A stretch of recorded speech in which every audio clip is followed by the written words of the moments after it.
Praise the lord. దేవుని నామానికి మహిమ కలుగును గాక. ఈరోజు దేవుని వాగ్దానము, పేరు పెట్టి నిన్ను పిలిచి ఉన్నాను, నీవు నా సొత్తు. యెషయా గ్రంథము 43వ అధ్యాయం 1వ వచనము.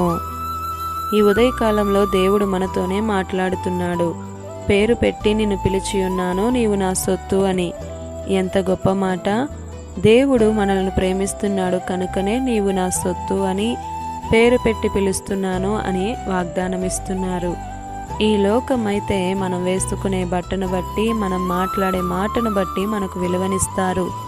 నీవు ఈ లోక సంబంధి అయిన వ్యక్తివి కాదు, దేవుని చేత పిలువబడిన వ్యక్తివి. ఆయన నిన్నుగానే ఎరిగి ఉన్నాడు. నీవు దేవుని సొత్తు. ఎందుకంటే నిన్ను ప్రత్యేకపరచాలని ఆయన ఈ లోకంలో మరణించి మరలా 3వ దినమున తిరిగి లేచింది నీకోసమే. ఎవ్వరు మిమ్మల్ని పట్టించుకోవడం లేదా? ఆయన నీ పక్షాన ఉంటాడు. పిండంగా తల్లి గర్భమందు రూపింపబడక ముందే ఆయన నిన్నెరిగినవాడు. మీరు విలువ పెట్టి కొనబడిన వారు. ఈ లోకమనే అరణ్యములో అటు ఇటు తిరుగుతూ ఉన్న హాగరును పేరు పెట్టి పిలిచినవాడు నన్ను చూడడం లేదు, దేవుడు నాకు దూరంగా ఎందుకు ఉంటున్నాడో అనుకుని బాధపడుతూ ఉన్నావేమో.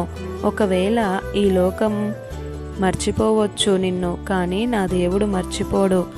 ఎందుకు అలా నాకు దేవుడు దూరంగా ఉంటున్నాడో అని కృంగిపోతూ నిరుత్సాహముతో ఉంటున్నావేమో. మీరు మీ సొత్తు కాదు, దేవుని సొత్తు. మీ దేహముతో దేవుణ్ణి మహిమపరచాలి. ఆయన నిన్ను పేరు పెట్టి పిలిచి ఒక ప్రత్యేకతను నీకు ఇవ్వాలని కోరుకుంటున్నాడు. తన పోలికలో నిన్ను నిర్మించుకున్నాడు. ప్రియ సహోదరుడా, సహోదరి, ఎన్నిక లేని నిన్ను ప్రత్యేకపరిచి యాజక రూపమైన రాజ్యంలో తన సొత్తుగా నిర్మించాడు. ఆయన నిన్ను ఉన్నతముగా దీవించాలని, తన రాజ్యంలో నిన్ను చేర్చాలని ఆయన ఇష్టపడుతున్నాడు. ఆయన మనకు తండ్రి అయి ఉన్నాడు. మనము ఆయనకు బిడ్డలమై ఉన్నాం.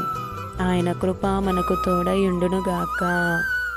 ఈ దిన వాగ్దానం మనందరి జీవితాలలో నెరవేరాలని కోరుతూ దేవుని సువార్త పరిచర్యలో మీ సహోదరి Prasanna. God bless you. Amen.